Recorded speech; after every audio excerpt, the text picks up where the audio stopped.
everyone, and welcome back to a new episode of Inside Six Yarns. I'm your host, Tommy Gunn, and with me as always, the guy that normally does the intros, that would be... Hang on a second. But yeah, that would be Yatesy. That's me. I stole your line, mate, but how does it feel? Look, you know, it feels like conceding a goal in the 90th minute. It hurts. It's probably going to sting for a little while. You're right. But we have a guest with us today. Yes, we do. All right, so why don't you, the host, introduce the guest? There we go. Well, I'm just going to say his first name. He's obviously you can see him to my right. But here we have Chris. How you going, boys? Thanks for having me on here. Yeah, that's all good, man. Kristian Usedo, the man, the myth, the legend that is. I like how you go like all but proper, like full name and stuff. Yeah, well, you have to. And you have to go his full Chris. name. That's good. Yeah. Well, you can learn a thing or two from the fill-in host.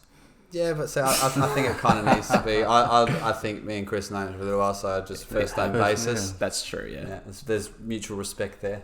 Yeah. But I like you have to make it. Yeah. I'm not in that zone yet. Cross your T's, dot your I's, as you do with all the audio. By the way, kudos to you, mate. Doing a great job with the audio. Yeah, we're trying. We're getting better, as you can see. So if you haven't, if you can't see us, head over to our YouTube channel at TommyGun GK, and you'll get to see all of the improvements that we're making every week. This week we do have boom arms in place, just so we can get the mics a little bit closer to the mouths, and we can actually sound a little bit more professional for all you guys listening at home. So, much thanks, and we're always looking to improve. And if hit that like button, hit the subscribe button. Muchly appreciate all the support that we're getting at the moment. And add to that, any feedback, holler us, let us know. Yeah.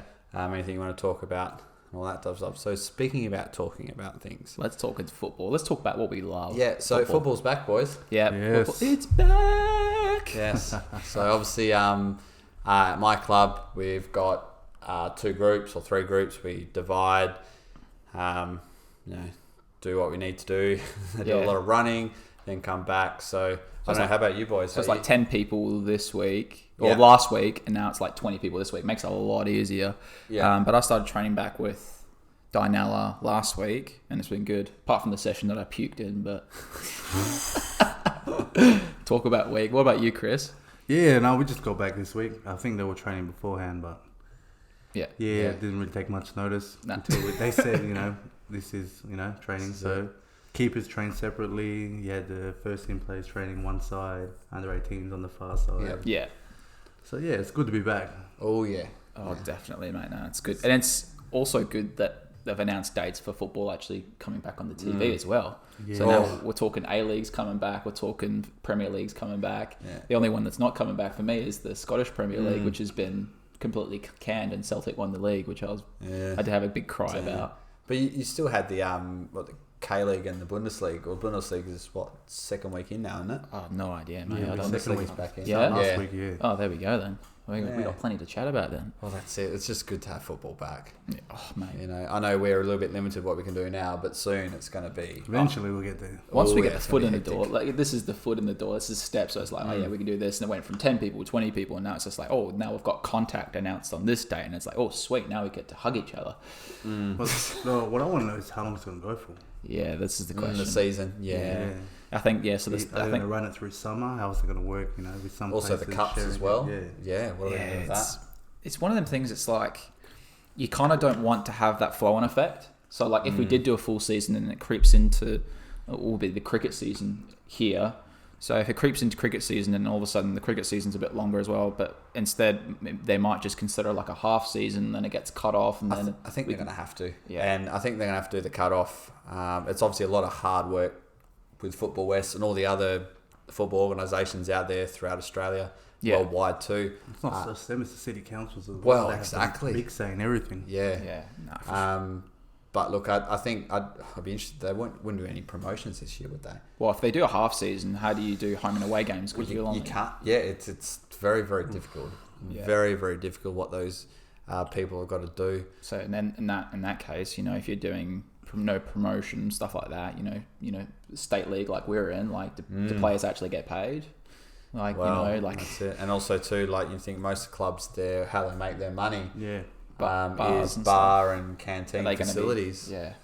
So lots of questions, and you can obviously tell that there's a lot of work going on behind the scenes at the moment with regards to all the little niggly details are going to get pulled off together, which is good. Yeah. But I think we're supposed to know a little bit about it soon, so that'd be good. But I don't think they want to rush into saying, we're going to do this, do that, because there's going to be a lot of repercussions if it's not thought out properly. And they can't do if the government might say, hang on a second, we've got to pause it for 2 weeks. It's all in their hands, really, at the end of the day.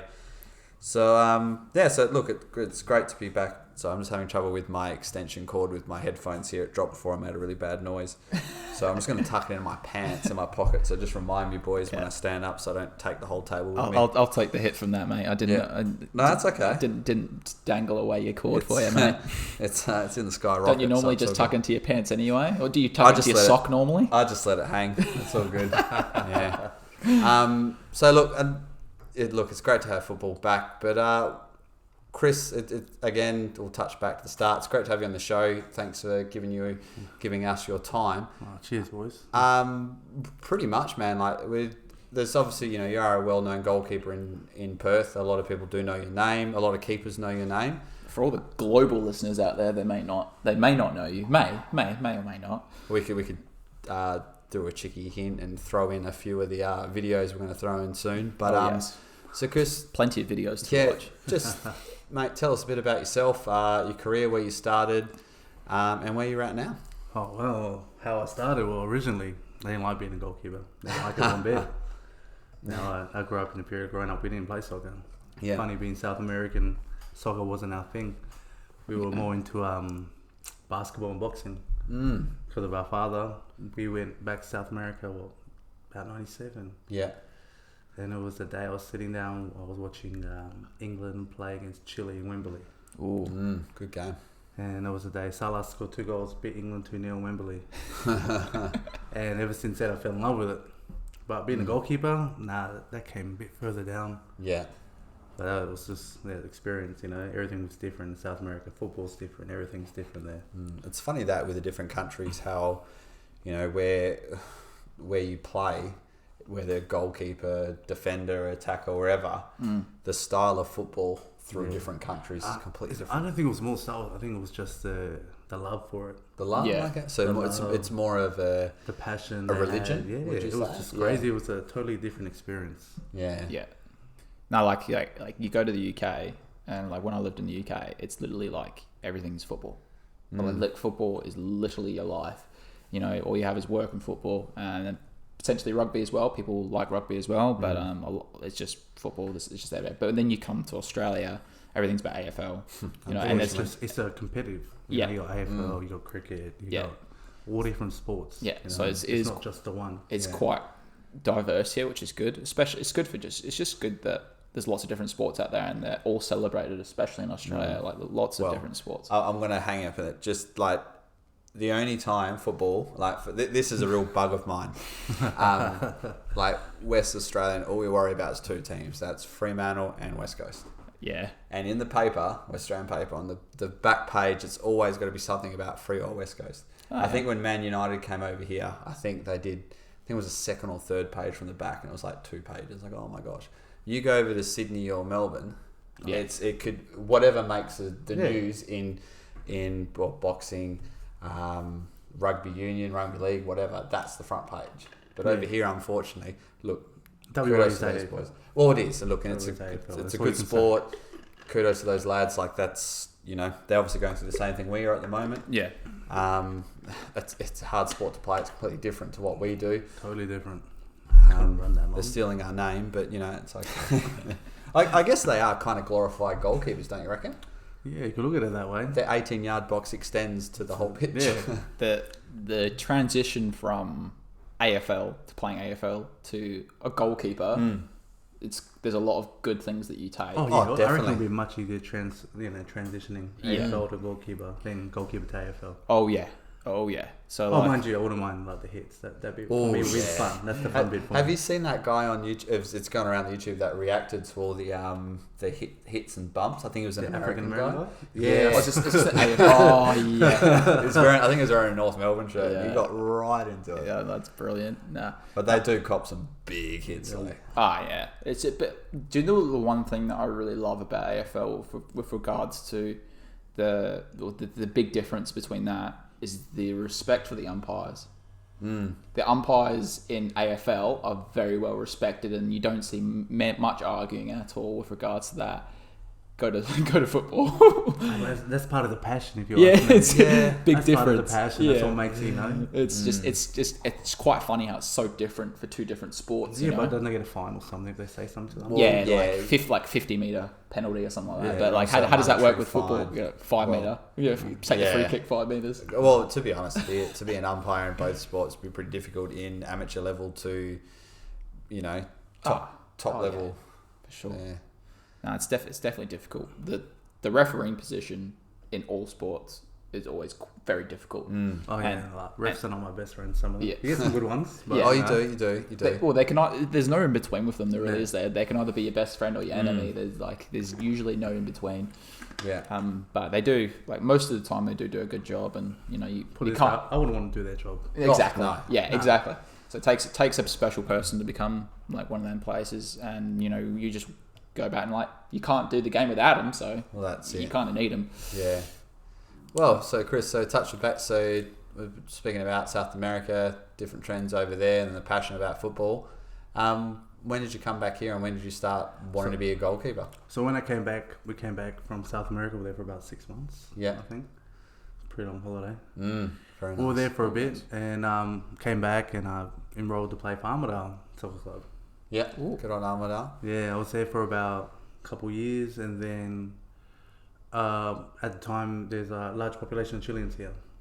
Yep. Yes, and there is. They had their own club called Colo Colo. Yeah. Okay. Where were they based? They were based in Fremantle, which was a branch of a very famous Chilean soccer team called Colo Colo. Oh, okay. Yeah. Okay. Which I support. What are their club colours? Black and white. Oh, funny that.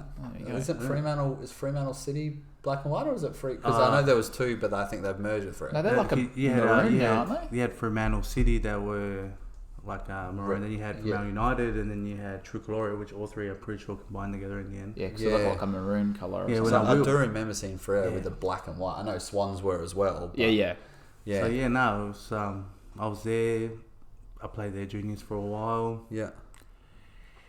Goalkeeper was never like my idea. I didn't like it, but I used to go to the park a lot with my older brother, him and his mate, Dougie.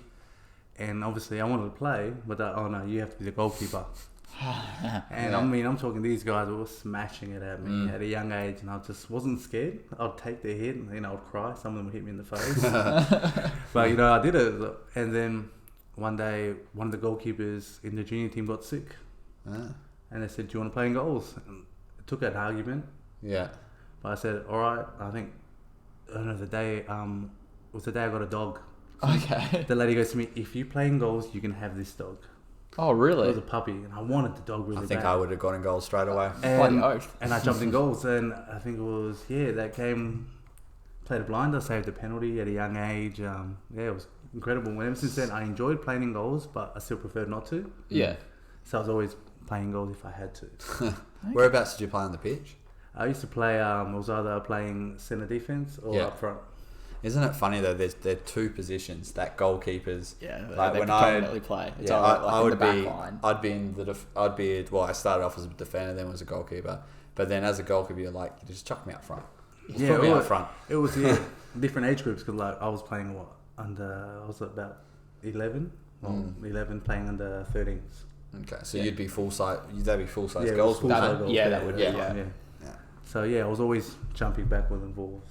Yeah, but there's not like with that age is not great for sizing wise in the full size. It's like that transition because you're literally. I can't remember. I don't know exactly when you transition, but it's literally like that first year in the full size goals. Yeah. They feel huge. Oh yeah. They feel absolutely massive. But you weren't. You're a huge guy, Chris. So were you a big kid as well? Yeah. So you probably fill the goals. I was big both ways. Because your brother's pretty big too. Yeah, he's a big boy. He's a big boy. No, but yes, and from there, at that time, my dad took a social team out. Okay. And I was only 11, turning 12. Yeah. again, keeper didn't rock up. My dad goes, look, we're just going to register you to play. And I was under the old Wassa days. Yeah. He's like, yeah, we'll just register you to play. They checked, he has to be 13. Okay, you're 12. You look 13. Yeah. They put a bit of facial hair on you. They put on a piece of paper, I was 13. I was playing men's socials. Far out. Now that for me was fun. I enjoyed playing goals there. Yeah. I mean, like, that would hurt. Yeah, some of these guys, they were brutal. Yeah. Old school footballers. Old school football. I mean, these are old school footballers. These are, and man, they were brutal, eh? Yeah. I'll never forget once I copped a volley from where the camera is here. Yeah. Yeah. Straight in the face. So that's, viewers, that's probably closer than 6 yards. Yeah. Maybe about 4 yards. Yeah, I'd probably say, 3 yards. So imagine that, 12-year-old getting that from a grown-ass man. Split my lip and I was crying. And my dad looked at me and goes, don't cry. You don't cry. I'm like, blood everywhere. I'm like, okay, I won't cry. Jesus. So that's pretty much from there. Went from playing socials there to transitioning into the reserve team. Yeah. Playing with them, there was like sticking in between the reserves and still playing juniors at the time. Yeah. At that time you could. Far out. And then eventually what happened was that the Colo team got promoted into when Football West started. We were in the Premier Sunday League. Okay, yep. And I was still a young kid, I was only expecting to play reserves, and I actually wasn't going to play reserves. I was been pushed back because we had 2 real experienced keepers. Yeah. And it was their first season in the new league with, playing the champions the year before. Yeah. Yeah. And I thought, if they don't want me anymore, I'll go play elsewhere, I'm still a young kid. Yeah. What happened was there was an argument between the first team goalkeeper position, between the 2 keepers, between the keepers and, the coaching staff. So one left. And they go to me, and the other keeper couldn't play. So they go, all right, first game in the new the Football West League, Premiers, you're in goals. Nice. Oh, wow. Good introduction. Oh, and by the way, we're playing against the champions too. Wow. And I thought to myself, dear God, why me? I'm a young kid, but I thought, what? We're not expected to win. Yeah. Just go out there, give it my all. First couple of minutes was pretty shaky. Yeah. I had a bit nervous. I was nervous. I'm not gonna lie. And then I made my first one-on-one save. Yeah. And after that, it all picked up. We ended up winning the game. I think it was 13-0. Wow. And that was against the champions. Yeah. We went on to win the league that year. We were the first Sunday team to win the Football West. That's good. Far out. There you go. So I was always back when the ball was playing reserves and first team that year. And then since then, I was stuck at it. Which is easy. Yeah. That's good. Yeah, it's funny. You do hear a lot of goalkeepers say that they had an older brother or an older brother friends, and they're just like, "Oh, you're in goals. Here, I'm just going to pepper some balls." So many guests that were brought on, Kenny Arthur, Connor O'Keefe, Cyril, shout out. Literally all of them guests all had older brothers. They said, "Get in the goals." Pretty much it. There was no option. It was like getting goals, So we'll get a hiding. Have you seen my brother? I've seen your brother. I'll just say yes. But where's the gloves? No, back then we didn't wear gloves either. I was just straight. Oh yeah, there you go. There was always that one perfect tree. There's 2 perfect trees that symbol the goal. And there are your goals. We had that. We at my old mum and dad's place. We had I can't remember what tree it was, but it was like a bush type of thing, and the branches just came out just enough, and there was a half stump thing that was shoulder height, and it was perfect for goal. It was so good. I was pretty fortunate. We had a park down the road. It was just perfect. 2 trees. Had a fence there, and there was the neighbours there. Yeah. Oh yeah. So how many times imagine how many times the ball hit the fence and you had the neighbours yelling at us. Sorry. Did you ever play? So at my high school. Forestfield Senior High School, 6058. But now it's called Darling Range Sporting College. We used to play World Cup a lot at recess and lunch. Oh yeah, of course. And I would when I was year 8, I was I'm going to be outfield and try to be a player. Was shocking, and then I started going, and I was always goalkeeper from then on. Yeah, no, we used to play. I used to never go goals in World Cup. Yeah, at high school. So much. I miss a good World Cup. You can't. That has to be or horse against the wall or something like that, or keepy ups or all those games. Yeah, the whole keepy up thing we used to play. Now we played in Chile. That's when I first learned how to play it. Yeah. And it had a certain, I can't remember the name, but we used to play it, and It was the best. And then they we used to play a game. I think they'll call it Oyito, which means hole. So if you got mixed, you get kicked in the ass. Yeah. Oh, loves it. So obviously, you think about it now that typical. It's been South American country. It was all about skills and all that, but we used to play all those games. Best times. It's funny. Like there's nothing better. I think as a goalkeeper, it's very very important. But when we do the keepy off, and it started training, like you get the lads together, and like I think. Being a goalkeeper, you tend to go wide and you always get nuts. Yeah. Oh my god! So you always like kind of turn to the side. Yeah. But that game, like, it's a great game. It's not only good for goalkeepers, good for outfield players as well. Are you talking about the rondo with the keeping off? Yeah. The rondo. And like just that one touch quick football. Yeah. But there's nothing better feeling though when someone gets nutsed or someone does something really good and you're like, oh, everyone cheers and carries on like a pork chop. Like it's killer. The banter is, you got the banter in the rondo is one of like the best things, and that's how you can tell like how a team's bonded, like by the banter in the rondo. You know, people that get megs and then somebody comes up behind them, pulls their shorts down and goes but all that fun stuff. Good times. So now, Chris, you've been so you ventured a little bit out into the futsal game lately, have you? Yeah, I did actually. Yeah. So it was from pure accident. I used to play it for fun. Yeah. It always was for fun for me, but got a phone call from my mate Rob. He called me up. Your friend Cam couldn't make it to a game. Yeah. And Cam's actually on the show next week, so there we go. So shout out. Cam, the other keeper couldn't make the game, so Cam had to play SFL. Yeah. Okay. Yeah. And he goes to me, "Do you mind, filling in?" And I said, "Oh yeah, you know what? I'll give it a go." Yeah. Haven't played for a while. Played it. Yeah, it was different at first. Coming from playing. I think at that time I just finished playing that mini World Cup. Yeah. So jumping into that, I think my expectation level was much higher. Yeah. In the with the team I was playing with. Well, don't get me wrong, the boys were good, but I was playing with some. Is that Perth AFC? Perth AFC, yeah. I was playing with some good quality players in that mini World Cup, so it was my expectation levels were a bit different. Yeah.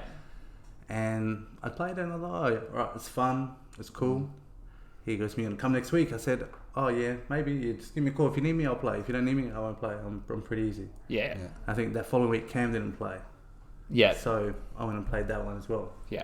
I do believe we have a video, don't we, Tom? Yeah, like, mate, so this is the reason that we bring it up is because I recall that you got, was it SFL Player of the Round? Yeah, I was the first player of the round. There you go. So there we go. So let's see if I can find it on my mystery box. I don't think you might not be able to see this. I will doesn't matter. I will rotate it. I will do. But there we go. So let's see if I can find. We'll move a couple of things. It's okay. But yeah, so we do have a highlights video. So if you do want to watch, by all means, head up to our YouTube channel. And we're just going to flick up these highlights here. So State Futsal. So look at that. I did see this. Yeah. Yeah, the picture of him right up there. So just before you started, Tommy, so I just looking at this photo, Chris, right? The photo. Loving the hair, by the way. Loving the hair. You've always had a good hairstyle. All black kit. No, it's purple. It's purple. It's purple. Yeah, because honestly, when I first wore it, it's literally like this purple, same like the Kelmscott training purple. Oh, okay. Yeah. I turned around and I said to Rob at the time, I said, "What is this?" And he goes, "This is your kit." I said, "Don't get me wrong, man. It's cool. I like it. It was a brand new Macron kit they brought out, and I thought, yeah, cool." I said, the Macron sizing is a bit off. I was like, "Man, this shirt's a little bit too small." He goes, "Oh, no, you'll be right. You look fine." I'm like, and I said, "All right, that's cool." I said, "I'm wearing all purple here, man. I look like friggin' Grimace." Yeah. He just laughed about it. Yeah. He just laughed about it. But also, what I wanted to touch on here is, and we're going to talk about this later on. But so you've got your wrist strapped. Yep. No gloves. No gloves. And I know you've had history with the dodgy fingers. Yeah. Yes. Phalanges. You've hurt your phalanges a couple of times. Well, there we go. There's a technical word there. I think I said that in that chat, didn't I? The phalanges. I just gave 9 of the possible 10 phalanges. So. Far out. Yeah. So that's a big, because the futsal ball is it size 4? Yeah. It's smaller, but it doesn't bounce. And it's heavier. Yeah. Not Like, that much what's it heavier. made of? Because it's not like a normal football, so it doesn't It's a little bit heavier, but the ones they use at centre, they're quite good balls. You know, Are they select ones? Yeah. I think Yeah, they yeah. are select. I know the ones. So yeah. no, their quality, they're not as bad as they used to be. Yeah. Like other places, some of them are rock solid. Oh, man. I've definitely been hitting their hands with a few of them buppies, but What's the reason why no gloves? Sorry, I know you want to play with it. I think the gloves is more for play it. it's more for distribution more than anything. Yeah. Because like in futsal, because they only wear the half finger gloves. Because you see some of the pros. I couldn't wear those. I Yeah, found them too difficult. I can do it. I think it's more for distribution, and in this one, like in futsal, you're not aimed to catch the ball. Yeah. Yeah. It's more of a palm away sort of thing. That's what I had a lot of trouble with. Was the whole. Well, you find that you like a lot of your saves end up being with your feet, isn't it? Like, yes, Everyone loves a good foot save. Yeah. No, I think the idea is they want them to make the objective is much quicker to use your feet to save. Yep. Yeah. Well, it is because majority of the shots are low. Yeah. It is a really nice photo though. They've done really well. But let's see if we can. All right, let's play the video. Oh, I will turn that down before we blow out the speakers. But I'll put it on full screen and for everyone watching at home. So round 7 against Coburn. I wanted to say another way how to say that name, but I won't. There's the distribution. Tasty. There we go. Cracking finish. Why have I got the comments up here? Why have I got the comments? That's okay. Play a video. Are you sure? Yeah, I don't. I'm giving you grief after. Whoa. I don't like the comments. It's okay. All right, let's see if I can get this out. But it's all right. We'll edit it later. But no. So watch this. Distribution. Good run from number 10 there. Outside the boot finish. Quality top. Oh, this is top 3 goals. Where are we going? We're on the wrong video. Did I go to the wrong video? But that was you. That was you with distribution there. Yeah. So there we go. So that was good. It was a great finish. I think that would have been number 10. Would have been. So not only we're going to watch the with Chris being in that, but we saw some great distribution there. Yeah, there we go. Like player of the week. Here we go. Yeah, we're cooking with gas. Yeah, we're trying to. There's for some reason I'm just having lots of technical difficulties. I don't know why. It's just one of those days, mate. Yeah, I'm not really I'm not doing well today. I think if everyone says it when they do podcasts or TV shows where they always run into some glitch or whatever, and today's your day, mate. Yeah. So I've had a pretty hectic day today, so we're trying to sort stuff out. So we're gonna go see if I can. Here comes all the technical stuff. Yeah. But we will try to get this video up for all the viewers, and we will react to it eventually. Yeah, that's all right. But tell us more about the World Cup, Chris. The Mini World Cup. Yeah, that was a totally different experience for me. I played. So who did you represent again? I represent South Africa. Ooh. So yeah, we got a phone call from Ricardo. I think he's still the coach at Queen's Park. He said, "Are you interested in playing in the competition?" Explained it all, and I was like, "I heard it." And I was like, "Hold up, is that the Mini World Cup you're talking about?" And he goes, "Yeah." He goes, "We need a keeper, and we're having issues with one of the keepers coming from South Africa. He doesn't have his visa arrive in time." Okay. So I was like, "Oh yeah, of course." And, I said, "What's the group look like?" He goes, "Oh, we just got Brazil, Argentina, and USA." Jesus. And I was like, "Oh, okay, cool." And they're like, "Oh, and USA have Jermaine Jones there." Oof. Really? Yes, Jermaine Jones. I was like, "What?" He goes, "Yeah, Jermaine Jones." I was like, and at that time, Brazil were in discussions trying to bring Adriano down. Ooh. So yeah, that was a crazy experience. I really enjoyed it. It was a really good setup, and I think the Perth media, and I know I gave them a bit of, I shot them down a bit before, but on the radio, on the TV, they talked about it for ages, which is great. Yeah, it was quite funny because I was watching it on TV. They're talking about it, I was like, man, that's going to be me soon. I'm going to be playing on that. On that AstroTurf.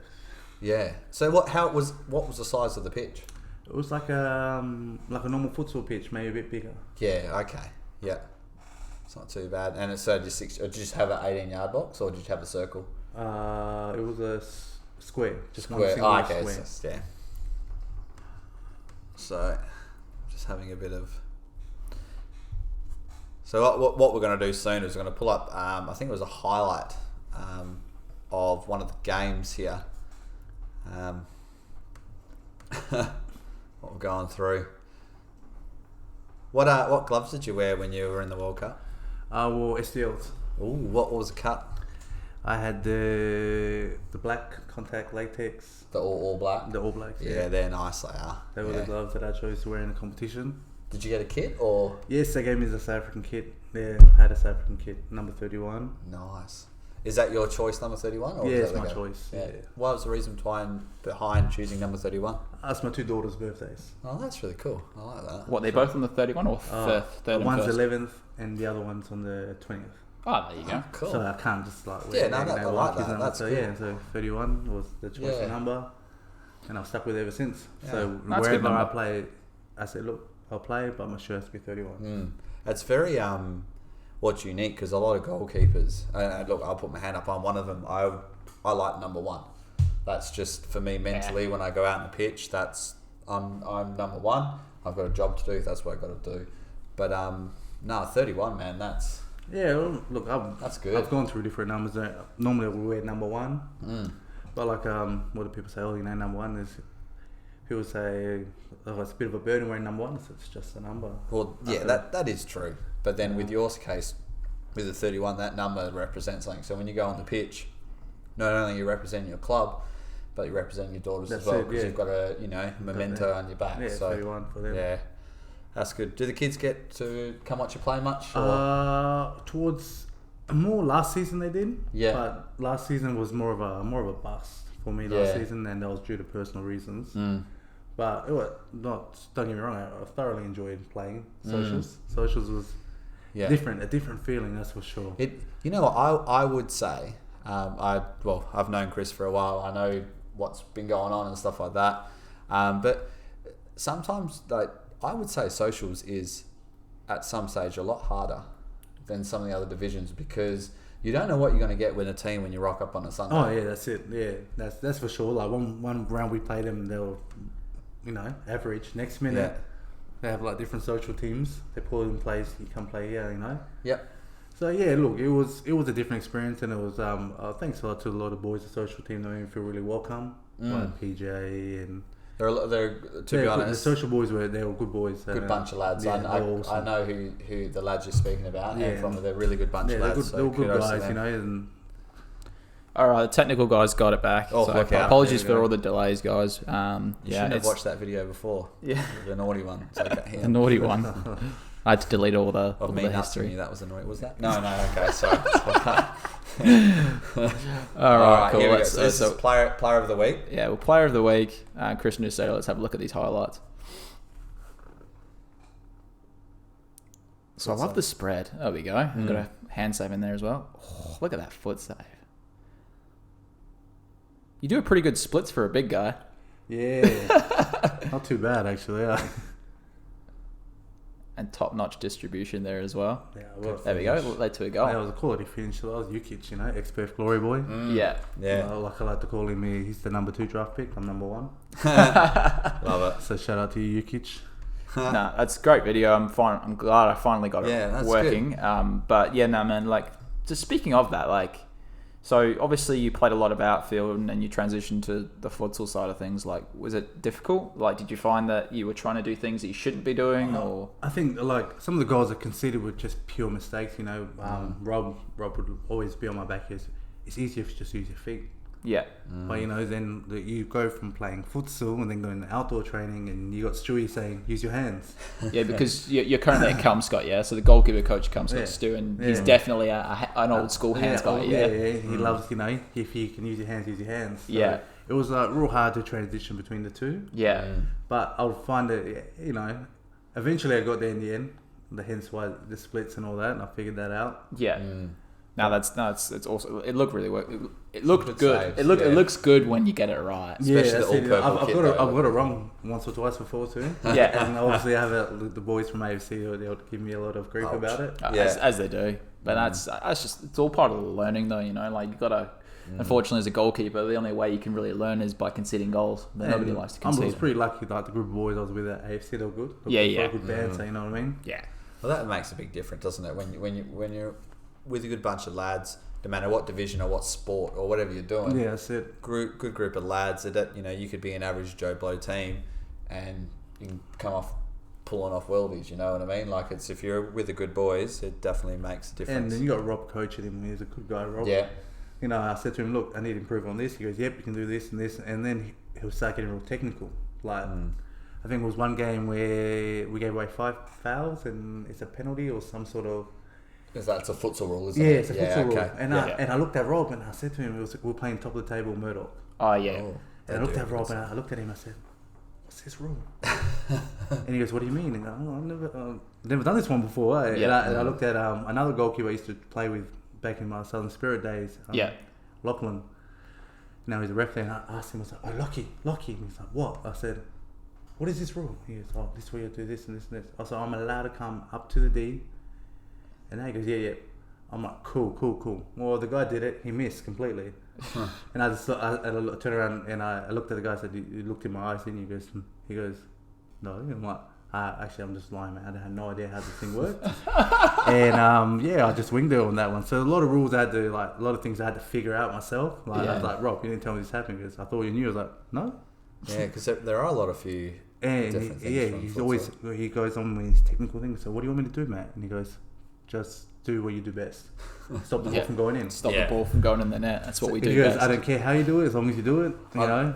I love that thing with it's with goalkeeping anywhere. It's so, you know, you have the coach will draw like what the team wants to do with the passing and the runs, which is great, and it's good as a keeper to know what the team's doing. Yeah, we're gonna look so you can help for what triggers you need. But then it comes to the goalkeeper. It's like, for me, what I think of, like, the coach, you know, he tells me what I need to do, so I do it. But then in my mind, I'm just like, Luke, don't let the ball go in the goals. And if you see the triggers, play the triggers. That's it, yeah. Just a simple thing. Like, don't let the ball go in the goals. It's like that's the beauty between indoor and outdoor, like futsal and outdoor soccer. Is you see certain trigger points. You know, they get the ball, you want to hit this player. You watch them go through their sequence of plays, and you're aware where the ball has to be. And in futsal, you have to be much more alert, like the whole game. The thing is, it's a lot more. There's no really high intensity place. Well, and there's no place to escape, is there? Because it's only you condense. And being a goalkeeper in futsal, you are another player on the pitch. And I've seen futsal in this league here that some of those goalkeepers actually get subbed off. Yeah, they're called the fifth man. Yeah, and then another player comes in to play in that position. Again, interesting, because he goes to me, we're doing fifth man. I was like, what is fifth man? And he goes, pretty much, the keeper gets the ball, he starts off with it, he rolls it out, and then he has to cross over the halfway line in order to touch the ball again. Yeah. It's great. You know, it's pretty cool, like the whole fifth man thing. I wouldn't do it because I have no idea. Yeah. I always think of Mighty Ducks when Goldberg goes out and goals and that girl gets the puck smacked. Look, I ain't gonna lie, I just watched that the other day with my daughters. Oh man, how good is that? They're like, we're gonna watch it. I was like, Mighty Ducks. They're like, Mighty Ducks. Trust me, you're gonna love it, girls. They crash up. The funny thing is, like, I get that a lot. They crash pretty much halfway through the movie, and I'm still wide awake. Come on, quack. The same with what was it? The other about a week ago it was Disney's Tinkerbell. I haven't seen that one yet. Yeah, I'm not gonna lie, it's pretty good. Again, how good is it watching like kid movies, but then you get all the adult jokes? Oh, The Simpsons. Yeah, my youngest, you know, I was pretty bad on my behalf, but she saw it once. She goes, I want to watch the yellow people. I'm like, what, The Simpsons? She goes, yeah. I'm like, okay, and I'll put on the old episodes. I'm like, I think to myself, I'm like, holy crap. Yeah, now I get it. Yeah. I'm like, no, we can't watch this one. And she's like, no, I want to watch them. I'm like, no, I'm not going to argue with you. So well, it's a bit like with like Shrek. Just all the kids movies. little twists, and you're like, hang on a second. I watched Robots. You ever heard that kids movie? Yeah. And literally right at the beginning, and she's like, oh, you missed the delivery. It's like, but it's okay. But making the baby's the fun part. And I was like, I see what you did there. I didn't get that when I first watched the movie. After the 10th time you watch it, then my missus had to explain it to me. That's what we do. Oh no, though, guys. But we're having a really good chat here. We're going to have a quick break, and then we'll touch base with you guys very shortly. But stay tuned. More to come after this. Peace. Inside 6 Yarns is proudly supported by 1951 Goalkeeper Coaching. For more information, visit their website at 1951goalkeepercoaching.com.au. Or you can find them on Facebook. Or Instagram. At 1951 Goalkeeper Coaching. Links are in the description below. Yes. You're good to go whenever you want, mate. Copy that. 10 to 4 rubber ducky. Welcome everyone back. We've had our break. We've refilled our beverage jars. We've had a chat. We're all cool. We're all level. Everyone's ready to rock and roll. Oh yes. So Tommy and Chris, Tommy, you're a bit of a mishap with your technical glitches here. Yeah, mate. Do apologise for that for the viewers at home. That's mistakes. All right. Chris, we just want to touch on the Mini World Cup again. We're going to get the video pulled up again, and you're going to hit record, and we're going to record it. Yeah, for sure. Touch on that again because really, it was a great setup what we did in Perth. A lot of big names come down and play. Yeah, it was amazing. A lot of the Eastern European countries were. Yeah. I mean, the mentality behind it was totally different. That's awesome. So we've got the World Cup, USA and South Africa. Yeah, so we did pull up the highlights for you, mate. So hopefully you're in them, but I'm just going to skip forward because I know it's a bit of an intro here. All right, let's pull this baby up. Then we're good. The cloudy day here. Probably the weather was terrible, that day. It's probably about 23 degrees. Being on, I can't remember what park that is, but near the Swan River. Park. Look at that, there we go. There's our boy. Yeah. We're in the yellow kit this time. Yeah. And the top knot. You know that's a good save from the other keeper. That keeper was also Chilean. He was Chilean descendant from America. Good save. Oh, great save. Oh, look at that. He's wearing the negs. Yeah. There we go. Another foot save. That's a futsal save, that one is. Yeah. Oh, yes. Yeah, unlucky. I see him about the goals, though. Oh, what a save. Can we pause that for a second, Tommy? Yeah. Oh, look at that. Look at that celebration. Yeah. I just wanted, we are going to touch on some set positions and something like that before, but just how low your hands were on that. And a lot of, some goalkeepers would say that, it's easier to drop your hands than to raise your hands. Now, being with your futsal background, with those size of goals, for me as a lanky goalkeeper, I feel comfortable, and in the bigger goals, I feel comfortable with my hands a bit lower. Yeah. And that save there is probably crucial to you getting your hand to it. Yeah, it was a low shot. You could probably put your foot to it. There's probably more surface area on your hand than is your foot. So obviously, do you remember that? And talk us through your thought process on that save. Look, the thought process behind that save was, you see him, he always had the intention of shooting. Yeah. Yeah. So my objective was to narrow the angle as much as possible to keep him, make him shoot in the area where I can save it. I keep my hands low because at the time the surface was really wet. Yeah, so it was skip. It was skip, and depending on the shoes I had weren't the best. I think it was wearing my Adidas. They were the best ones. Yeah, they were the best ones I had. The Adidas Ace, I think they were. And at the time, I thought it'd be easier to start off low because I knew he was going to go for a low drive. Yeah. So I just started off. How low. tall were those goals when you were standing up? Would your head touch the top or? Nah, they were a bit taller. Just a little bit taller. Yeah, okay. There you go. So let's have we'll rewind just replay it again. I'm going to replay the save. It's a great save. And it's a great celebration too. I love it. So that's probably where you were staying, elbow Look at height. this. Look at that. Ooh, and the top knot too. Loves the top knot. I think this is where I conceded, See, that's and you nearly got it. You got a hand to it. They're the worst ones, aren't they? When you get a hand to it and it still goes in. You've actually put that into the roof of your net. Yeah, put it up to the crossbar. Yeah, unfortunate, but part of the game. Oh look, that's great one-on-one save. Good follow-up. Knee to the head there. Loves it. Good roll out. Oh, set him up. Yeah. Oh, unlucky. That was unlucky. Yeah. Nothing you can do about those because that's pretty hard. You've come out well. You've spread. I was in two minds in that one. That was the problem. Yeah. Well, I think you've come out well. You've done. That's a good save. That down there. Yeah, remember these boys all are professionally paid players. Yeah, exactly. Players. Yeah. We're a bunch of boys. Yeah, this is not like Sunday League futsal. We're half boys from Perth, chucked in South African boys from Perth, great and finish, some coming from. That was a good finish. Sydney, South Africa. Yeah. Yeah. The sad thing is though, Chris, is that these type of events now probably won't see much of them now. Nah. You know what I mean? I was pretty lucky. The opportunity came and I took it. Oh, you got it. It's actually like great job, by the way. You've done really well there, and obviously I think when I heard about it, especially on Facebook, I didn't for some reason it just didn't click. I was like, it's just like it was actually a lot bigger than what I thought it was, and it was actually a big deal. It was a very big deal. And the fact that you got selected for that, so actually, it's a big, like a tick on the bucket list, really. Like I said, I'll probably never get a chance to play in the World Cup. I can say to my kids, I played in the World Cup. There you go. Yeah, there you go. So it's bloody awesome, mate. And definitely don't take that for granted. That's bloody awesome. And it was just the whole environment, the whole idea behind it. So I was working while this was going on. So I'd be working. I'd make sure I do the early shift. There were like trainings at 12. Yeah. I'd work from 6:30 to like 11:30, 12 o'clock, and I'll get there. We'd have lunch together. We'll go out and train, have dinner together. And some nights I'll be like, look, I'm not going to work in the morning. I'm not going to work. Yeah. But that's all right, no worries. You're doing this World Cup thing. My job was really understanding. That's good. Do you know what I remember? Because I remember watching one of the games live, and I think it was the very first game you played, because they didn't really update the graphics and the sheet.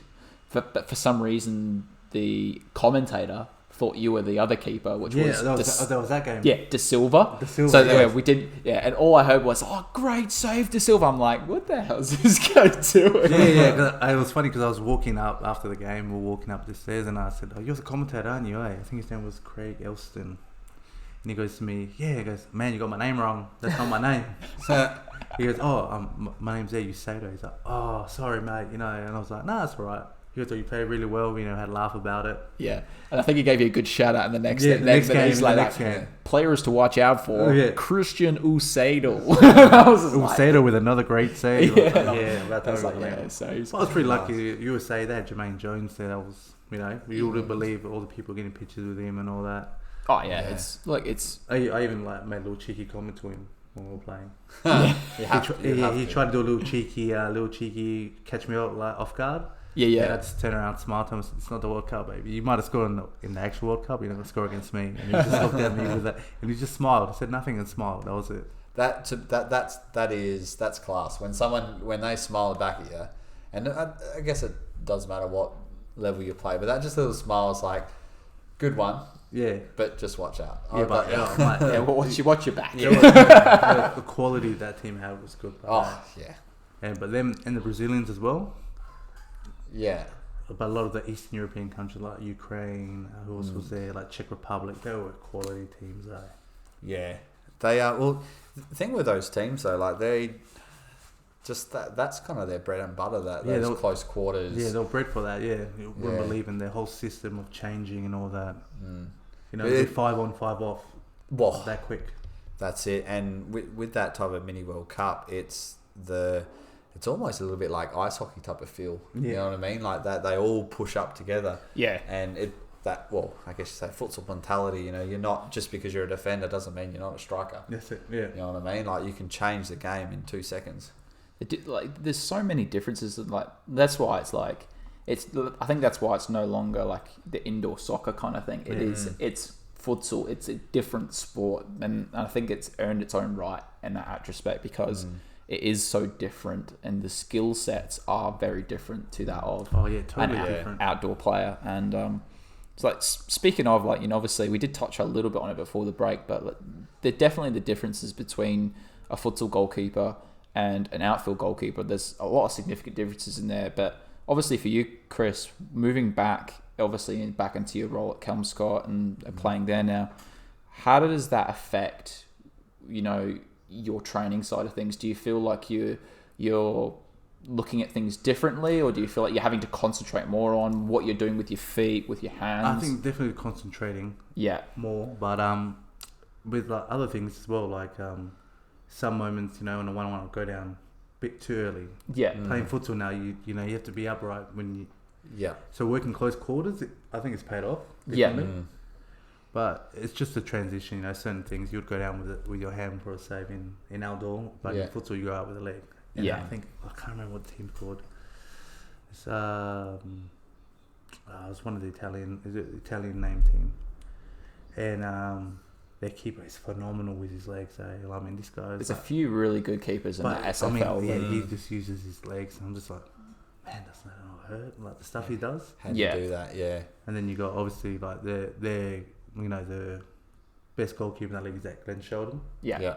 Quality, It's just like the flexibility as well. Like, it's a different, like, you need to be quite flexible to be able to do that spread with your legs.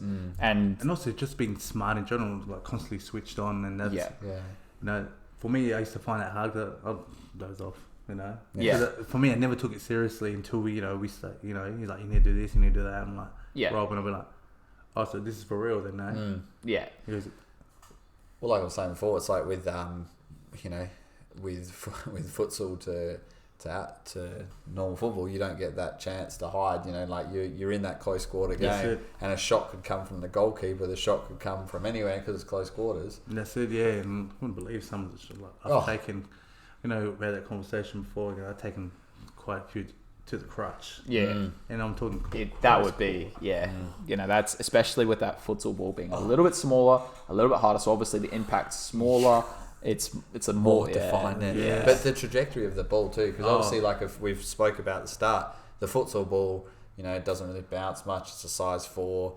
It's different to where normal football, yes, it does whip and curve a bit, but just that futsal ball, I feel it moves a lot differently. It moves different in a touch. Just a touch of somebody else's foot, it will change the whole direction of the ball. Yeah, well, I found that when I played futsal, just a little, just generally as a goalkeeper as well, the controlling is different. So like with the way you control a ball in futsal is different to outfield. Normally outfield you kind of take a touch and you kind of take a touch to the left or to the right and you step into it. Whereas with the futsal ball, it's literally you put your foot on it and you stop it dead. Yeah. That's the way you got like 5 seconds to get rid of it. Yeah, and literally that's how you do it. So you literally just stop the ball dead and then you work your way from there. And that's how everybody controls the ball in futsal. So it's like it's different. It's very strange. Can you do a keeper run in futsal? Yeah, of course you can. I've actually scored once. There we go. That's well in playing when playing outdoor. I didn't do a keeper run though, but I got the ball. They did play 5th man. Yeah. Oh, okay. Keeper was off his line. Just a little cheeky outside of the foot drop kick. Nice. Lovely. So I remember doing just your amateurs off season when I was a junior. Yeah. Playing I think as a Swan Aquatics thing down in Midland. Yeah. Playing your football there, being goalkeeper, just roll the ball down and do a bit of shimmy. I got lucky and just pegged it. Yeah, I've done most of the time I just go, hit I've done someone a couple standing times on the like playing at like Leeming or South Lake Rec Centre. I did that a couple of times. There is a few different places you can do it. Yeah, but I didn't realise how big this thing was. Actually did not grasp the concept. I always thought it was just a way to pass your summer. Yeah. And then I realised, and I realised how many people are involved. It's grown significantly within the last few years. The State League Futsal Centre in Bibra Lake, they've done a good job. It's a great facility there.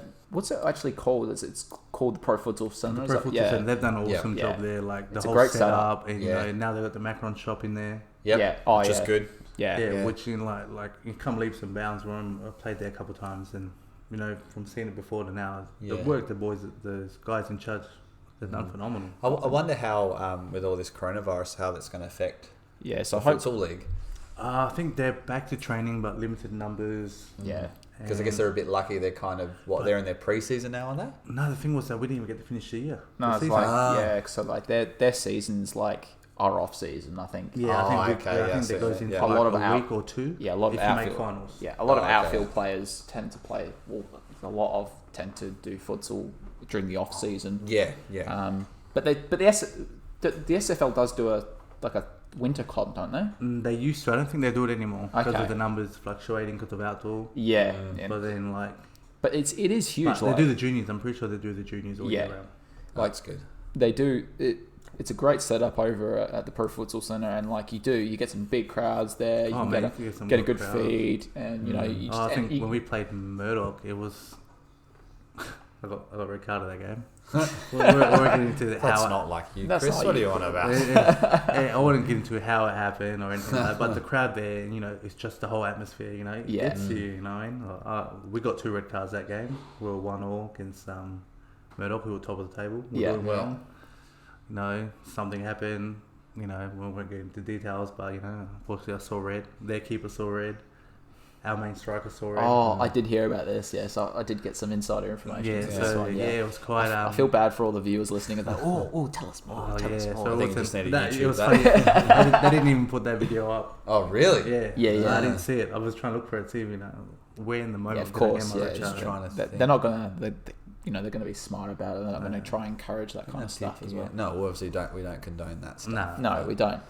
And I immediately regret it after it happened, but at the heat of the moment, things happened. Well, look, that was my first red card ever playing futsal, so that's futsal. And I think in outdoor I've only been red carded like twice, 3 times. Okay, well, that's actually surprising. I thought that number would be a lot. Yeah. Lot well, you're making me feel uncomfortable talking about red cards. Can we move on soon? Yeah, please? I think you want to hear my best one was I played against Wanneroo. Yeah, we were 1-1. Ref called it. I don't speak ill of the referees. He was a young boy. Yeah. Okay, so I can't get in trouble. He was a young boy. Obviously, the occasion got too much to him. He gave a shocking penalty call. Yeah. Ooh. It was a shocker. I said, you're having a laugh, mate. And there's moments where he said, respecting referees. So, I let my tongue slip. The defender that did the penalty, he accidentally fell into the player. It was a corner skirmish, and he got pushed. He fell into it, and they gave a penalty. Yeah. He got his second yellow. Red card. And I was like, and on top of that, the captain of the team and that was just like, all right. I said my piece. Ref gave me yellow. I was like, yeah, whatever. I don't care. I saved the penalty.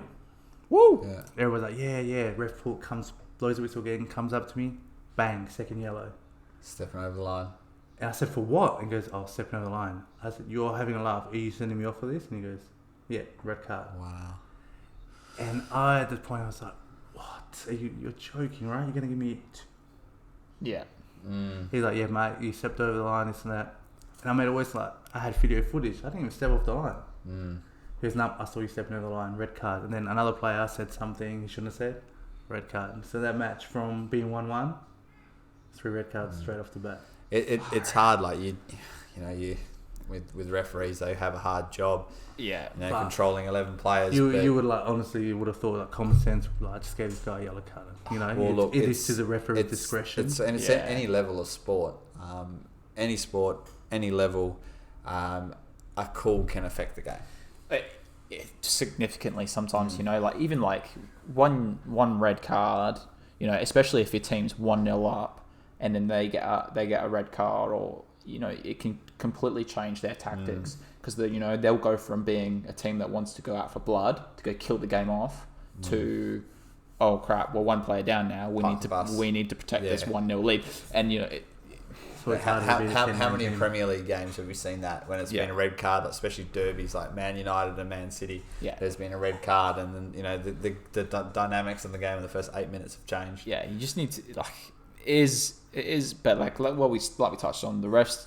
It's a hard job. Yeah, it's a hard job, and they're not always going to get it right. I forgive the young man. Yeah, there we go. Well, actually, you didn't slash this time. No, I did nothing like that. So they do a hard job. I must say though, what I really, really like is when you see the referees and the linesmen with the cheeky earpiece in there. Yes. And they're talking to each other. And is that the same young boy? That young guy? He's a youngish guy. I always see him with his headpiece. I'm not sure. And I always give him crap about it. Yeah, when I play and I see that, I'm like, I'm not like De Gea, of course. I'm never going to be like him. But it's just like, I kind of feel very professional right now. I've got a linesman, and then you do something, or the ball goes out or whatever, and you didn't touch it. And especially in the night series, I had it against Swan. Yeah. And they called a corner. I didn't touch it. And I looked at the linesman. He's like, goal kick. And I was like, gave him the thumbs up. Cheers, mate. And he's like, you're right. You're right, mate. I got you back, bro. But I've actually got a shout out to a referee. Yeah. I've played football with him for a while. Mates with him, Chris Dykey, a very, very good referee. There we go.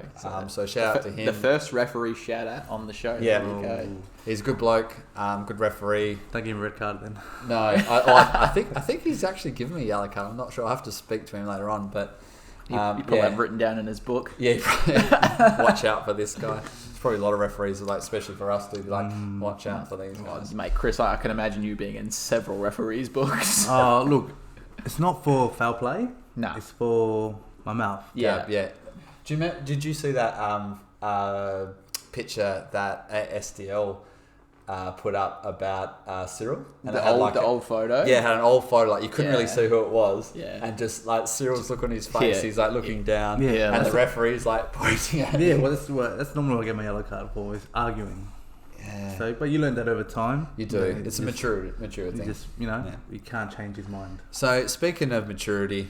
Mate, in goalkeeping, I'm going to try and find that.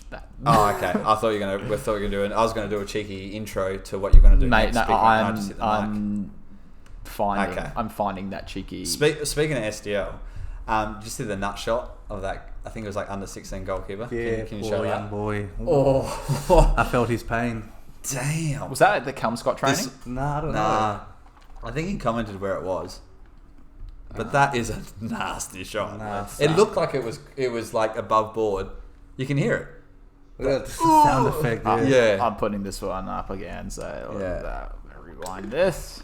So is that everybody? Let's have a proper look at this. So for the viewers at home, let's have a look. Play.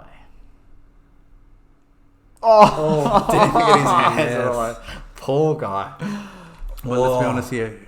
Who here has not had that? Oh, mate. The worst one I've ever had, and I think I've shared this story before, was against Subiaco. I was playing amateurs with Forestfield, and it was a 1-on-1 straight in the onion bag, and I think I actually went out for a throw-in. That's how hard it was. It just rocked me for days. I remember the ref coming up, and he's like called on my coach, and he's like, "Oh, he needs treatment." And my coach was like, "Well, what do you want me to do? I can't do anything about that." No, trust me, I got a good one. We're playing in South Perth. I was playing amateurs for the Chilean club Colo. And the guy, he just got the volley, like a nice half volley. Yeah. Again, probably match from the same distance. Bang, straight there. I saved it, and he got the ball back, got back up, did the save again. And then after, I just dropped to the ground. And I'm like, and the physio comes running on, and at the time it's my auntie. I'm like, that's awkward. We call them aunties because we grew up together. We respect our elders, so all our the maturity, Yeah, gotcha. Yeah, aunties, tia. So it was that my auntie, and she comes out. Oh, what's wrong? Did you get hit in the stomach? I was like, no. She goes, where'd you hit? I said, in my finger. She gets no hesitation, pulls my tights, squirts the water there. Oh. Yeah. And she's like doing all that. It's like real awkward at the time too. But man, it was awesome. It was a laugh, and she goes, "Well, there's nothing. I'm not gonna rub it for you." And I'm like, "No, I'm not expecting you to do that. That's fine." It's a really hard, isn't it? It's funny when you get hit there. I don't think you don't want to rub down there anyway. Over the years, I was taught you don't swallow pelvic bone, like near here, pressure point. You push there to relieve the pressure from. Okay. So what we're going to do now is a video. Tom, please open your legs. You kick and I'll show you already. Yeah. Mate, I've got no use for them anyway. Never know. This is one more. Hell we'll change the subject quickly. What's this photo you got here, Tom? So this is the photo. So we'll pop it up on the screen for you, but this is the photo of Cyril. He looks like it's like the video. Sorry, the video. The picture is like, Cyril, you've been a very, very naughty boy. It's so brilliant though. It just. You couldn't summarize a photo of Cyril better though, could you? I'm actually surprised. It's so weird seeing him with. Yeah, well, he is. He's just like, okay. It's so weird seeing him with hair though. I know. What boost? Are they the Pumas or the? What are they? Are they Channel 90? Do not know. Hold up. Does he have curly hair in that picture? It looks semi-curly. It might just be like sweat, but like shout out to Cyril, mate. We do love you. You're a fan favorite on the show. Yeah. But yeah, this is I'm loving that. It's good fun. Though. It is a nice kit. And apparently he's still got the shorts. I think he still does wear the shorts, the padded shorts. Yeah. Retro. But yeah, there you go. So that's the photo of Cyril. But yeah, good. That's a good photo. Yeah, what a lad. It's just so funny. It's brilliant. And a nut shot too. That's a perfect segment. A nut shot and a cheeky photo. That's like a perfect. It's game over. Let's finish it now. So speaking of videos, Tommy, I do know you mentioned something. Mate, we did have a post that we are accustomed to, a few Facebook pages and stuff like that. Yeah. So, we do watch out for a few things. And there was one thing that did catch my eye throughout the week, which was quite interesting. So I'll see if I can pull it up now. But it was mainly to do with, I think it was a week. Basically, it was a few photos showing a pro goalkeeper in Bundesliga. Yeah. And it was quite interesting. So what I'll do. Yeah. it was to do with his set position, which is something that we do like to talk about a little bit as well. Well, we did touch on it before with Chris when he made that save. Yeah. How low his hands were. So yeah, for sure. But the funny thing with the set position, all different goalkeepers have a different style. But normally, because the goals are smaller. That's it. Because if the ball's going this way, And the same thing with the mini World Cup to futsal. Yeah, They're probably two different size goals. Yeah, and then you come to, full size goals. It's every technique to different goalkeeping. It's same thing as like with ice hockey. I know it's a completely different sport, but the basic. Tell me to forget. I can't ice skate, but I'd still love to try. Even now, like hockey. Did you know that? Did you know that Peter Cech? Didn't he? Yeah. Peter Cech, and I think it was like his first game. They did a penalty shootout, and he saved a penalty. I'm just like, he must be able to ice skate. I'm like, and please tell me you wore that headgear, even if you didn't need to, just wore it just anyway. underneath because that's how. When he has it off, it's like a Batman disguise. You're like, oh, who's that guy? And then he puts it. Oh, it's Peter Cech. So I've got. You wouldn't believe how many keepers started wearing it after. Oh, I can imagine. I'm talking like in the Sunday leagues and that. Yeah, it was just like with goalkeepers. Top. No. Next, anyway, let's watch this video. So it is a few photos. So we're going to chuck them up on the screen for you now, guys. But basically, if you can't see, again, go to our YouTube channel at TommyGun GK, and head us up there. But basically, so we're going to get it so everyone can see here. But what we're looking at is a few pictures from what game? I don't know exactly what game it is. But so Dortmund. Dortmund, yeah. I can't remember who they played. Sorry. I think they won 4, or they won by quite a bit, by a significant margin. Yeah. Clean sheets at the bottom of goalkeeper. So this was a goal that was conceded. I think this was the second or third goal, I think it was. And by all means, this is a goalkeeper podcast. We'd love to talk about goalkeeping. Yeah. But by all means, we're not full-time professionals, and we do respect everybody who does take that leap to become a full-time professional. And we're going to tread lightly with this, but we will pick at it a little bit. But we are 100% respectful to those that are fully committed to goalkeeping as well. I guess the reason why, sorry Tommy to jump in, but I guess the reason why we're looking at this video is because the amount of criticism it was all over Facebook. So obviously, look, it's not an easy position to start off. Well, look, exactly, and playing in a top flight. You just look at it right now. A goalkeeper's position is the loneliest position out of all of them, and it's also our mistakes are normally goals. Well, that's it. Yeah, so you one step wrong to the left or to the right, and it's our fault, and it's a goal. Yeah. Well, you look like so. So Tommy, do you want to we're going to analyse it, but basically, so what's he doing now? So what we're talking about is mainly we're going to talk about his feet position and his hand position. So, the simple rules when it comes to set positions and getting set is that you are basically planted, you're ready to go, and on your toes. Yeah, on your toes, really. So what can happen in this instance is that what we usually say, as goalkeeper coaches say, is the trigger for you to get set is them putting their foot back for the shot. So you're looking for them, lowering their head, putting their foot back. So this is what we've got in frame, is we've got the striker who's set, he's got his foot back, and he's ready to take the shot. So the goalkeeper needs to be, in this case, set. In the set position. Which should be, feet, roughly about shoulder width apart, knees bent, on the toes. Yeah. It's German goalkeeper, eh? Yeah. Yes. Yeah. Have you not realised with some of these German goalkeepers, they actually tend to have a little jump? Like a little jump. Exactly. And this is what we want to talk about. So there is a little jump, kind of split step before. Stegen does it quite a lot. I've seen it. That exactly. And I've seen a lot of young keepers these days trying to emulate it. And exactly. And it's quite funny because it's different cultures and it's different sides of goalkeeping. Some people are different techniques. Some people are for the little steps. Some people are like the Schmeichel catch, the Danish catch. Yeah, we did that video. We tried it. Yeah, last week. We haven't posted it yet. We haven't posted it yet, but me and another guy, we went down and we gave it a go. How'd you go with it? It felt really weird. There was a few headshots. Especially Rob. Shout out to Rob, mate. You always get hit in the head. It's so funny. I felt like a retarded dinosaur trying to catch it. It was just... Yeah. But it's incredible. But again, it's what they've been taught from a young age. But look at him. He's playing Premier League football. Fine. And I guess you know what they say. If it works for you, it works for you. Well, that's it. If it works, it works. Yeah. In this case... It didn't work. because the goal was conceded. But I wonder what was going through his mind though. I place your bet. Maybe that's one mistake out of 10. Exactly, and that's the thing. Yeah. But I would say I would. You look at like where his foot is there. That's going up. Yeah. The way the photo is, that's his foot going up. So the next frame here. There we go. Sorry, Tommy. He's like the next frame that you see in the picture is he's took the shot Yeah. and his both feet's planted and he's already reacting to the shot. Yeah. So in this case, he may have set late, but in this case, he's still reacting to the shot. But unfortunately, he's not got. I don't think he's got there in time to make the save, and it's just gone over his foot or just to the side of his nice foot. Boots, by the way. Yeah, the Predators. Predators. 20. So he's gone with his foot instead of his hand. So that's another thing to chat about. You know, he probably should.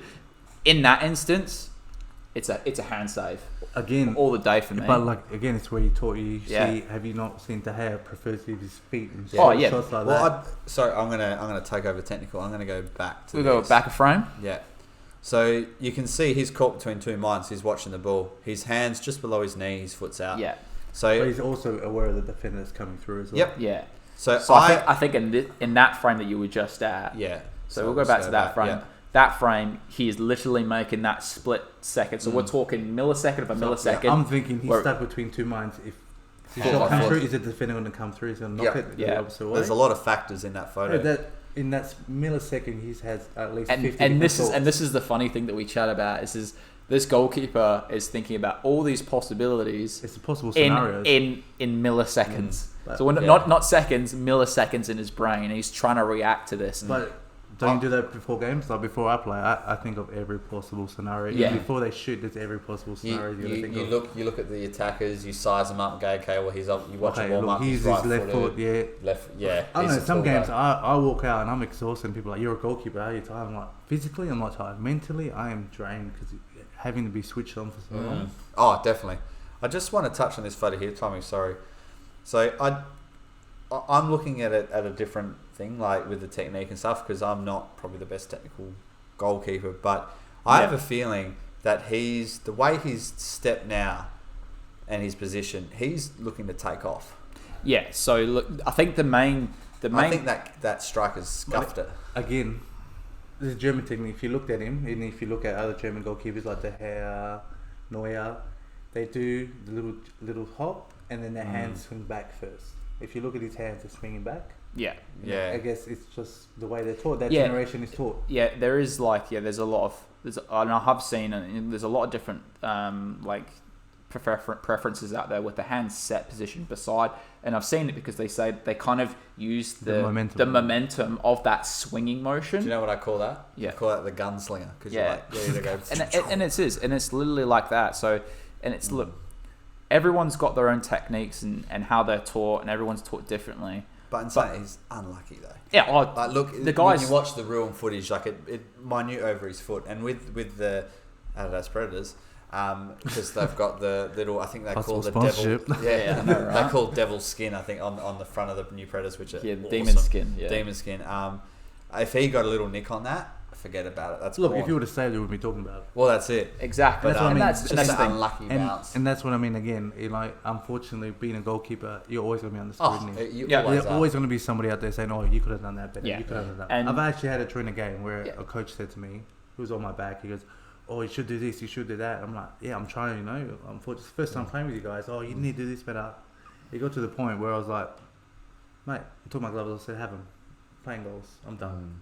Yeah, and that's the thing, is it's one of them things you have to be quite mentally strong to be a goalkeeper to take all that on, and and we're not scrutinising anything to do with it's more or less just a topic of conversation to say, this is what's happened, this is what people are chatting about. Let's have a bit of a discussion on the show and just see. Like I said, it's a split second. You have to think of 4 different scenarios, and there's so many different ways you can deal with it as well, and it's just a matter of just.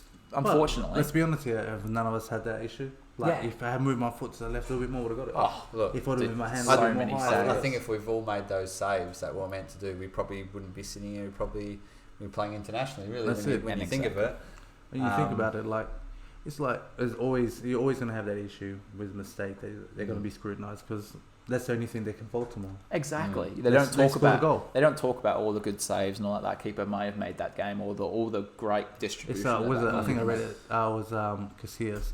You could make 10 saves in a game, but they'll only remember that one mistake you made. Yeah, and it's just, it is the life of the goalkeeper, unfortunately. Especially nowadays with all the media and stuff like that, they do tend to focus on a lot of the negatives, especially with goalkeeping. Like how many, big time. I can't count how many times, you see a goalkeeper howler or something like that. It's like, and you look at it and it's like... It's not even a howler. It's not even that bad. Right. Like, and it's just like... I think the expectancy level of them being at such high... Exactly, yeah. But again, definitely. We're all human, man. We're all make mistakes. Well, when you said about the howler, that United fan with De Gea, and he came up to get that ball, and as goalkeepers, you watch it, and he's like, okay, simple set, catch the ball.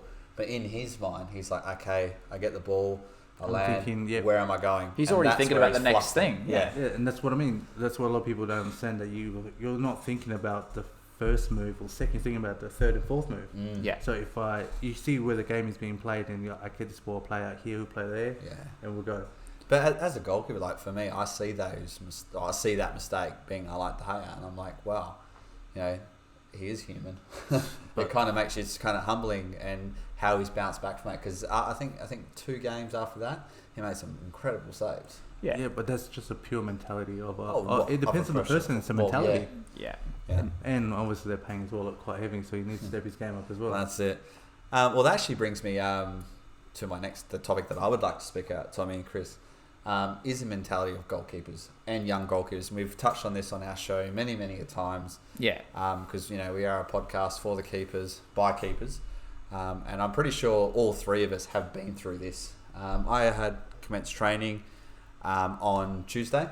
Yeah. We had a couple of younger goalkeepers come down, or amateur. I can't remember what the other amateur goalkeeper was, and it's something that I'm guilty of.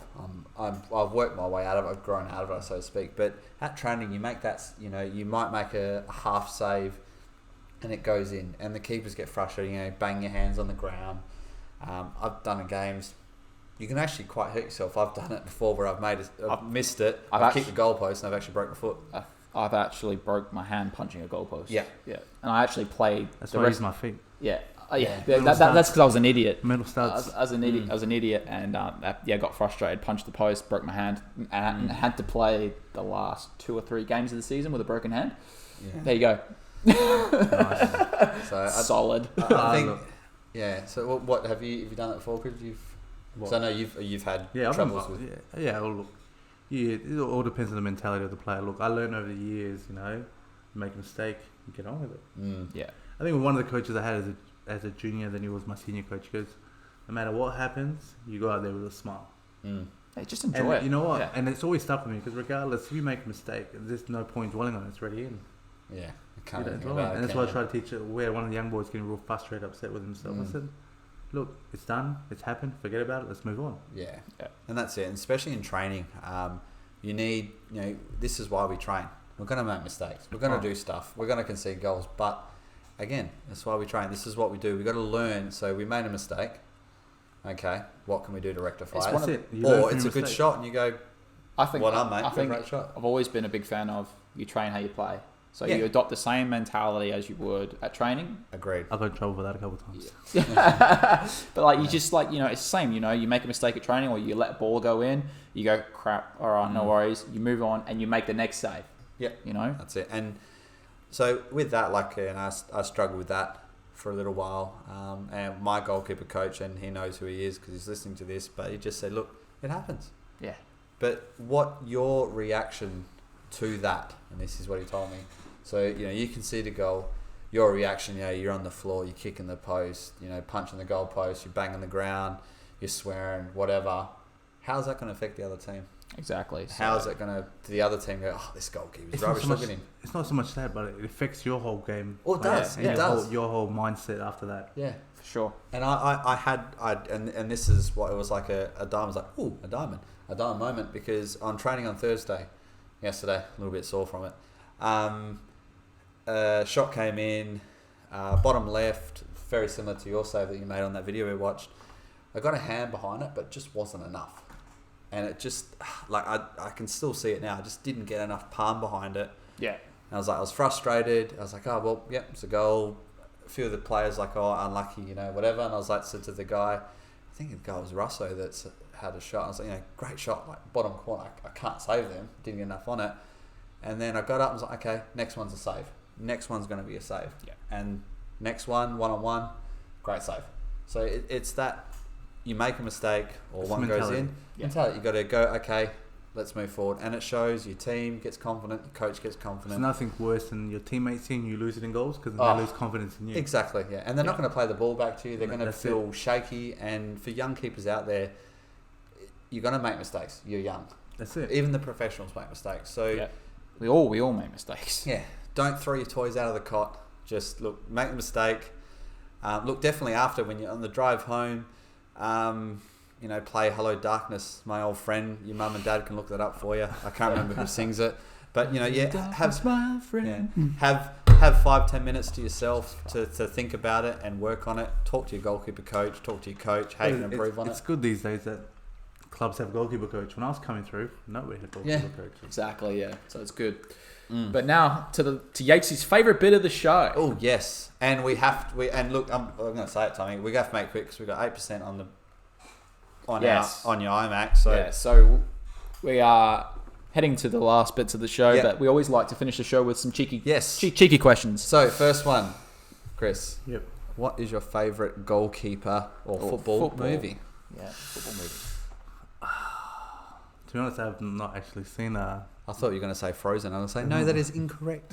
but I would have to go with, just for the pure funniest of Will Ferrell, has to be Kicking and Screaming. Yeah, that's a good one. Do love that one. I just love the whole coaching scenes and all that. And that match, it was the blue, and let's be honest, that would be the sort of coach I would be. You know what I mean? I think when my niece was playing, she was playing terrible. Love it. And I used to feed her black coffee before she played a game and she'd switch on. Right. But yeah. Not bad for a 4-year-old. Well done. Yeah. What's the next question, Tommy? Mate. Favourite pair of gloves you've ever worn? Let's be honest, I've never been like a big thing on gloves, I'll just get a glove, wear it. I've never particularly ever had a favourite glove. Would you have a particular memory that you've got a certain set of gloves attached to that memory? Or a favourite colour?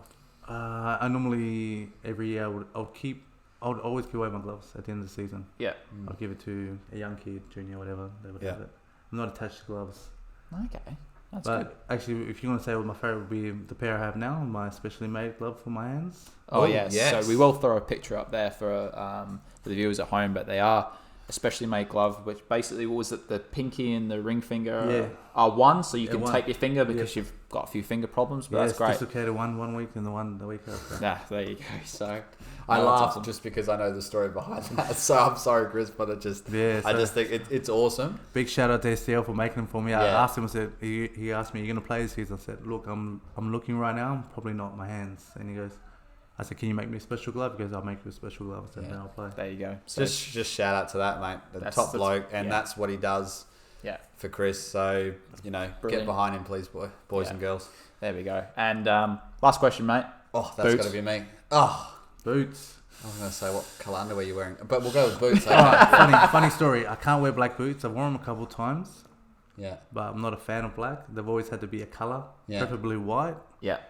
I wouldn't say I have a favourite boot. I do like the Nikes. Yeah. And Tiempos, it all really depends on the season and if it matches my gloves that I have. So what are you wearing currently now? Currently, because unfortunately the study hours got broken into and they stole majority of my gear.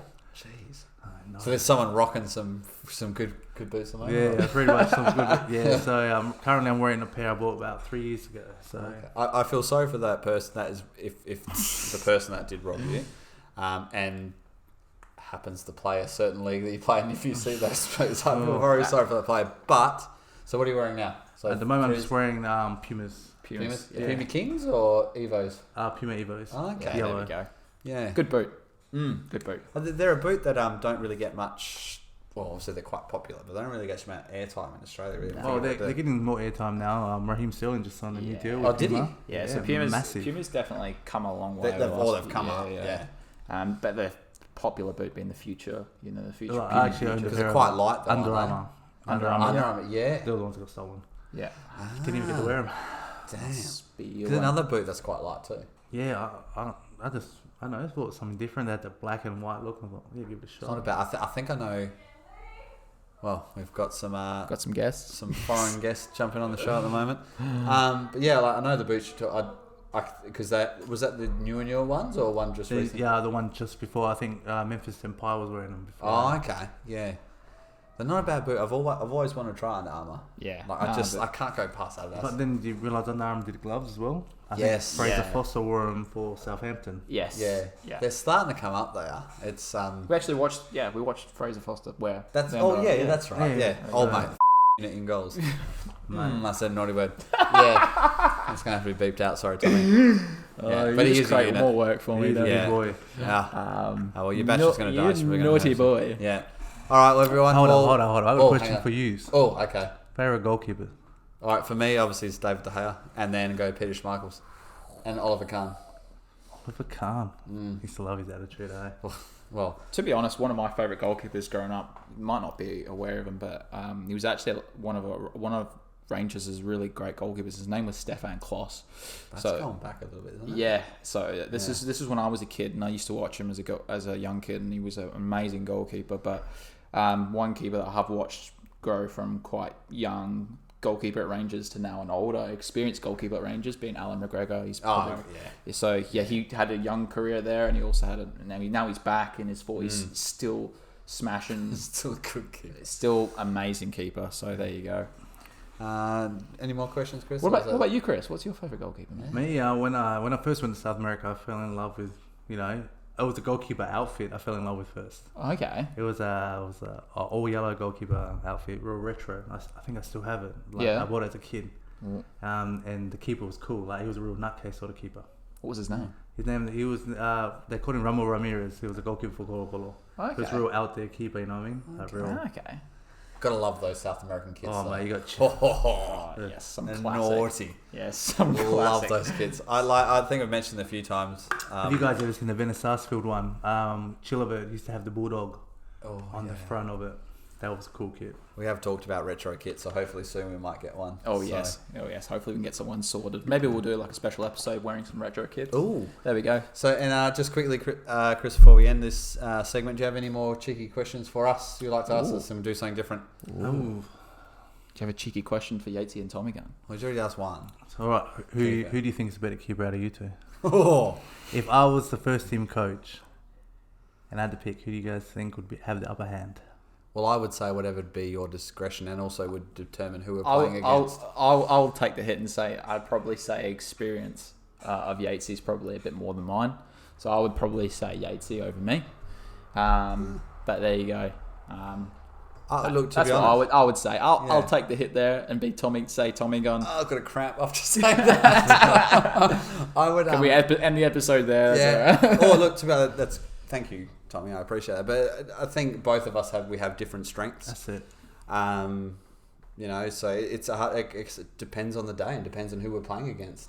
And I think too, and that's a great question you asked, Chris. As I try and stretch my cramp out again. Oh, you're in legit. Oh shit! Shouldn't have done those squats afterwards. I think also too, like if we were number 1, number 2 goalkeeper, it's if Tommy got chosen, then I'll be there like warming him up, like come on, half time, well done. And that's all goalkeepers that are young and old. Like if you're number 1, number 2, you need to be mates. You need to.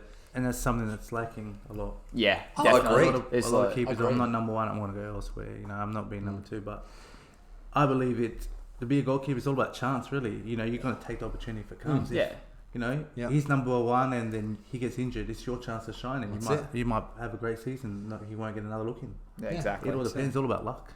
Yeah, and that's the thing. Luck does come into a little bit as well. It's not dodgy hands. Not dodgy hands, yeah. Or cramps. But apart from that, guys, that is today's episode. We just want to say thanks again to Chris thank you guys for joining us, man. Appreciate it's been good fun, man, and we'll definitely get you back on the show for more of a chat. We're going to have plenty of episodes. Maybe a cheeky training session with Chris too. Oh, that would be good if his fingers hold up. Yeah. Oh, mate, don't worry. And if he doesn't drink all the vodka. But thank you very much for tuning in, guys. I've been Tommy Gun. Yatesy. And this has been Inside 6 Yarns, guys. Take care. Peace.